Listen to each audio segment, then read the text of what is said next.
दोस्तों, आप सभी का स्वागत है एक नए वीडियो में। आज हम आपके लिए लेकर आए हैं भारतीय अर्थव्यवस्था के एक विषय को, जिसमें विकसित और विकासशील अर्थव्यवस्थाओं के बारे में अध्ययन करेंगे। यह एक परिचय मात्र होगा और इसके बाद अगले जो वीडियो आएंगे उनके बारे में हम विस्तार से चर्चा करेंगे। सैमुअल्सन ने कहा है, कोई भी अर्थव्यवस्था अपने आप में विकसित अर्थव्यवस्था नहीं होती। सभी और आगे बढ़ने का प्रयास करती हैं, आर्थिक विकास का प्रयास करती हैं, लेकिन फिर भी हम एक तुलनात्मक अध्ययन करते हैं कि कौन सी अर्थव्यवस्थाएं विकसित रहती हैं और कौन सी अविकसित अर्थव्यवस्थाएं, या यहाँ पर हम जिनको विकासशील अर्थव्यवस्थाएं कहेंगे उसके बारे में बात करेंगे। संयुक्त राष्ट्र के 193 देश की सदस्यता है और इसमें से अगर हम मोटे तौर पर अनुमान लगाएं तो हम ये कहेंगे कि 1/3 जो देश है, लगभग ये मानिए आप 65 जो कंट्रीज़ हैं वो विकसित की श्रेणी में आते हैं और शेष जो देश बचते हैं उनको अल्पविकसित देश की श्रेणी में मानकर हम यहाँ पर एक अध्ययन करेंगे। और सबसे पहले जो हमारी बात है वो प्रति व्यक्ति आय को लेकर होगी। प्रति व्यक्ति आय में जिन देशों की प्रति व्यक्ति आय ज़्यादा होती है विकसित देश कहा जाता है। तुलनात्मक रूप से कम आय वालों को हम अल्पविकसित देश कहेंगे। इसी तरीके से जो देश अपने जन संसाधन का और इसके अतिरिक्त अपने अन्य संसाधनों का पूर्ण उपयोग करने में कामयाब रहते हैं वो विकसित देश होते हैं, और जो अपने इन संसाधनों का पूरा प्रयोग नहीं कर पाते उनको अल्पविकसित देश कहा जाएगा। इसी तरह से वो अपनी तकनीक उनके पास कैसी है, मानव संसाधन इसी में आ गई, इस तरीके का अध्ययन हमारे इस लेसन में रहेगा। तो आप सबसे उम्मीद आप इसको ध्यान से सुनेंगे और इसमें इस लेसन को हम अगली वीडियो के साथ और आगे बढ़ाएंगे। आज हम इसकी अब बात शुरू करते हैं कि अल्पविकसित जो अर्थव्यवस्थाएं होती हैं वो कौन से कारण हैं जो अर्थव्यवस्थाओं जिसके कारण से अल्पविकसित बनी रहती है। तो इसमें मुख्यतः 2 कारण होते हैं, एक इकोनॉमिक और दूसरा नॉन इकोनॉमिक, यानी कि आर्थिक और अनार्थिक। सबसे पहले हम आर्थिक कारणों की बात करते हैं और इसमें सबसे महत्वपूर्ण जो है वो आपका बाजार की अपूर्णताएं होती हैं, इम्परफेक्शन ऑफ मार्केट। तो बाजार की जो अपूर्णताएं होती हैं उसमें जो अल्पविकसित देश रहते हैं बाजार छोटे होते हैं, और छोटे बाजार होने के कारण से एक इसका इन देशों के जो श्रमिक होते हैं उनको कहाँ पर काम करना है, घर से वो दूर जाना नहीं चाहते और उनको अपनी श्रम का पूरा जो मान मिलना चाहिए था वो नहीं मिलता। और बिल्कुल वही बात यहाँ के उत्पादकों पर लागू होती है। उनको अच्छी मार्केट नहीं मिलती, वो अच्छी मार्केट में अपनी वस्तुओं को नहीं बेच पाते। तो यह श्रम हो या उत्पादक हो, दोनों का शोषण होता है छोटे बाजार होने के कारण से। और एक इसमें कम उद्यमी रहते हैं और कम उद्यमी होने के कारण से यहाँ पर एक एकाधिकारी की प्रवृत्ति बढ़ जाती है और इन सभी को हम बाजार की अपूर्णताएं ही कहते हैं। फिर दूसरी जो इसमें हम बात करते हैं प्रोडक्शन पॉसिबिलिटी कर्व, हम पिछली कक्षाओं में भी पढ़ के आए हैं, आगे भी विस्तार से पढ़ेंगे कि जो हमारे पास साधन होते हैं और जो तकनीक होती है उनके साथ हमें जहाँ पर होना चाहिए था, जितना देश में उत्पादन करना चाहिए था, अल्पविकसित अर्थव्यवस्थाओं में हम उतना उत्पादन नहीं कर पाते, बल्कि उससे कम जो लेवल रहता है उत्पादन का वहाँ पर होते हैं। और इसके पीछे भी जो कारण होता है वो बाजार की यही अपूर्णताएं ही होती हैं। अगली जो हम बात करते हैं वो निर्धनता का दुष्चक्र है। नर्क से अर्थशास्त्री उन्होंने कहा, a country is poor because it is poor. बड़ी फेमस उनकी ये लाइन है कि देश इसलिए निर्धन है क्योंकि वह निर्धन है। यानी कि निर्धनता का कारण और परिणाम दोनों ही कम आय हैं, और इस कम आय से 2 चक्कर बनते हैं, एक मांग पक्ष का और दूसरी पूर्ति पक्ष का। मांग पक्ष के चक्कर में जब हम देखते हैं कि जब आय कम होती है तो कम आय होने के कारण से जो परचेजिंग पावर होती है उपभोक्ताओं की वो भी कम होती है, और जब परचेजिंग पावर कम होती है तो जो इंड्यूसमेंट होती है यानी कि प्रेरणा होती है निवेश करने के लिए वो कम होगी, तो निवेशक कम निवेश करेंगे, निवेश कम होगा उत्पादन कम होगा, उत्पादकता कम होगी तो आपकी कम आय कम होगी। यानी कि कम आय का एक चक्कर कम आय पर ही आगे टिकता है और आने वाला चक्कर उससे भी बुरा होता है। बिल्कुल ऐसे ही पूर्ति पक्ष होता है। कि आपकी कम आय के कारण से हमारे तो आपकी बचत कम होगी, बचत कम होगी तो आप कम निवेश कर पाओगे, कम निवेश कम उत्पादकता को जन्म देगा और कम उत्पादकता का मतलब फिर दोबारा से कम आय, यानी कि जो आपका पूंजी निर्माण है वो कम होगा और पूंजी निर्माण का कम होना अगले चक्कर में, यानी कि वही कारण है आपका और वही परिणाम है, और इस तरीके से ये जो एक चक्र हैं वो चलते रहते हैं। अगली हम बात करते हैं विकसित अर्थव्यवस्थाओं में जनसंख्या का अधिक होना वो एक बड़ा कारण रहता है, और जनसंख्या का अधिक होना एक बड़े कारण में हम भारत का एग्जाम्पल ले लेते हैं। 1950-51 से लेकर अब तक का अगर हम देखें, भारत की जो जनसंख्या है वो औसतन 2% प्रतिवर्ष की दर से बढ़ रही है, और अल्पविकसित देशों की विशेषता भी यही है कि वहाँ पर जो जनसंख्या वृद्धि दर है वो 2 से 3% की रही है। वहाँ जितने संसाधन बचते हैं उन संसाधनों को बढ़ी हुई जनसंख्या के ऊपर उनकी आवश्यकताओं को पूरा करने पे खर्च कर दिया जाता है, नया पूंजी निर्माण नहीं हो पाता। इसी प्रकार से और हम बात करें उद्यमियों का, कुशल उद्यमियों का अभाव रहता है, तकनीकी बाधाएं वहाँ पर है ही हैं हमारे साथ। अंतर्राष्ट्रीय कारणों की भी चर्चा कर लेनी चाहिए हमें। अंतर्राष्ट्रीय जो विदेशी पूंजी आती है इन देशों में वो उन जगहों पर आती है जहाँ पर विकास हो चुका होता है, वो भी वहीं उन चीज़ों को और ज़्यादा विकसित करती है। अल्पविकसित देश 2 हिस्सों में बढ़ जाता है, एक विकसित हिस्सा होता है उसका और दूसरा अविकसित, और इस तरीके का असंतुल वहाँ पर खड़ा हो जाता है। विदेशी कंपनियाँ आती हैं तो वो साथ में कम पूंजी लगाती हैं और उसकी बजाय वहाँ से उसका ब्याज, लाभांश, रॉयल्टी के रूप में बहुत मात्रा में धन की निकासी उन देशों के साथ करती हैं, और वह विकसित देश और भी लंबे समय तक इसी चक्र में फंसे रहते हैं। प्रदर्शन प्रभाव, जब विकसित देशों के लोग या यूं कह लो कि पश्चिमी सभ्यताएं हमारे संपर्क में आती हैं तो हमारा जो बचत करके पूंजी निर्माण करने वाला वर्ग था वो उनके प्रदर्शन प्रभाव में ऐसा फंसता है कि जिस बचत से उसको पूंजी निर्माण करना था अब उसको प्रदर्शन प्रभाव पर खर्च करने लगता है, और अल्पविकसित देश जो अर्थव्यवस्थाएं हैं उनका जो पूंजी निर्माण होता है वो प्रदर्शन प्रभाव में चला जाता है। व्यापार करते हैं वो, जब 2 देश आपस में व्यापार करते हैं विकसित और अल्पविकसित देश, तो उनमें अक्सर ऐसा होता है कि जो व्यापार की शर्तें हैं वो उनके अनुकूल होती हैं। तो ये कुछ एक हमारे राष्ट्रीय और अंतर्राष्ट्रीय कारण होते हैं जो किसी भी देश की अल्पविकसितता के कारण रहते हैं।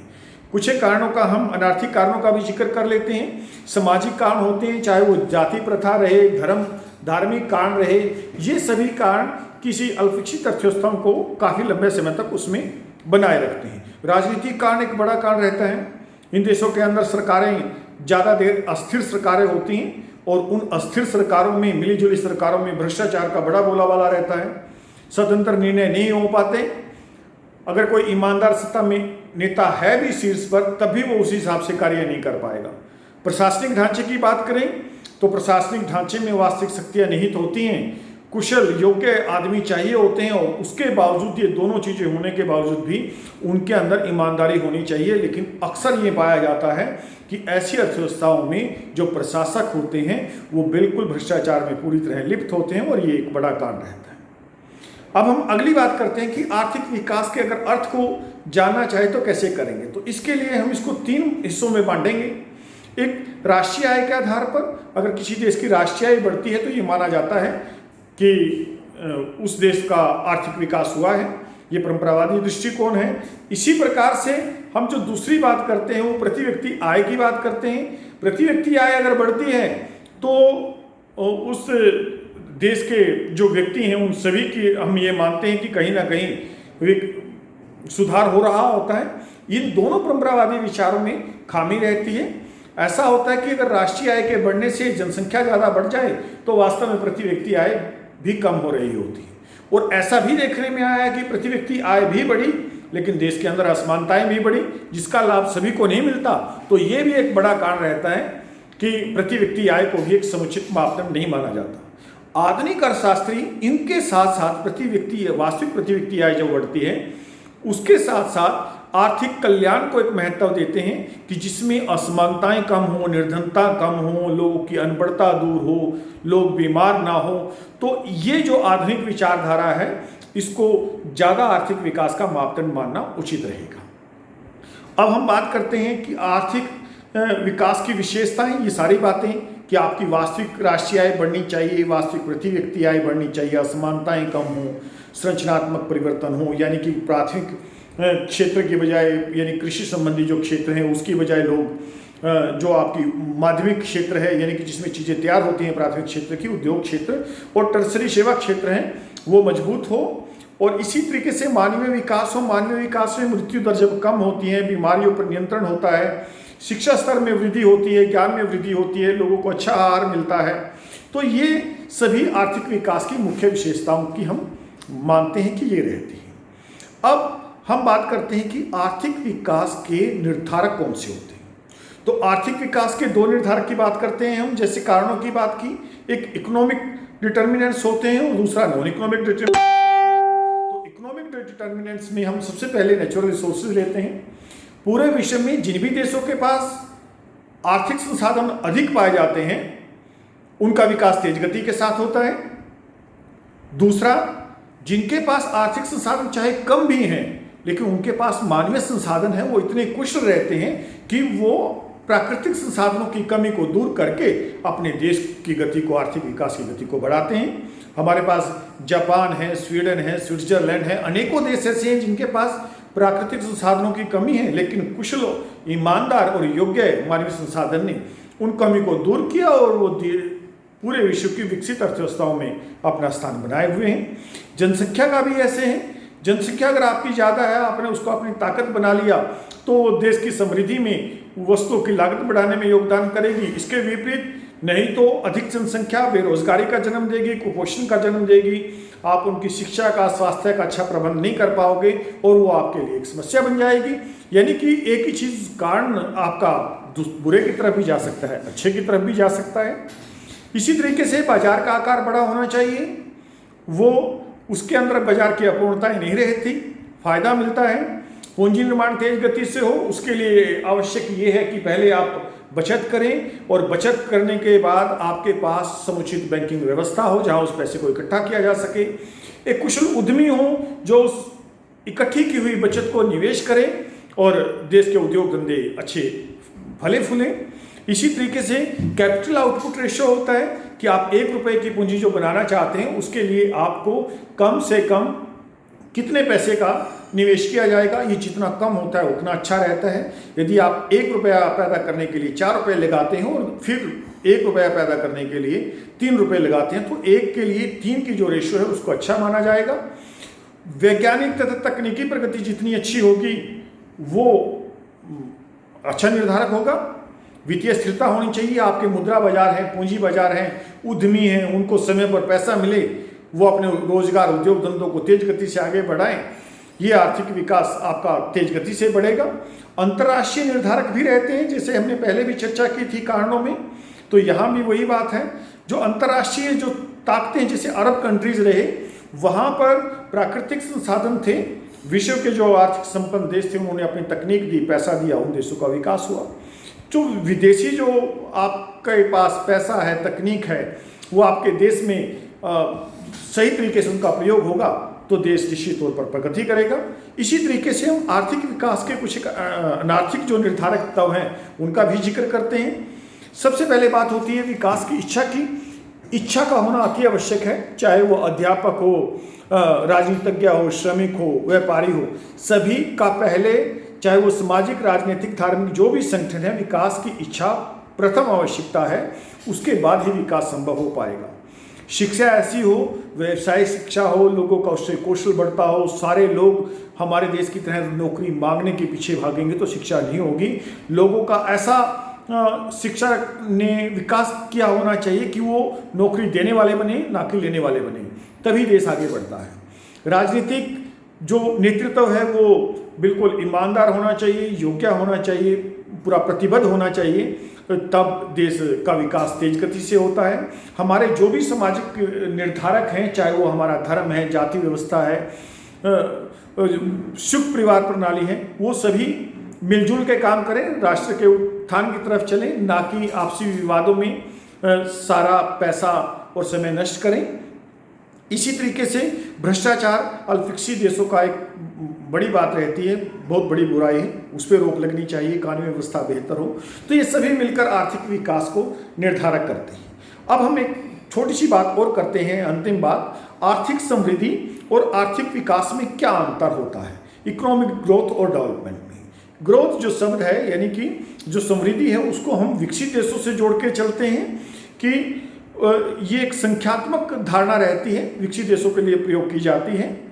और जो ये विकास है ये संख्यात्मक के साथ साथ गुणात्मक भी है, यानी कि क्वालिटेटिव भी साथ में है ये। और इसमें प्रति व्यक्ति आय बढ़ने के साथ साथ लोगों का कल्याण भी बढ़ना चाहिए, आय की असमानता कम हो, निर्धनता कम हो, आपका शिक्षा स्वास्थ्य पर अधिक जोर हो।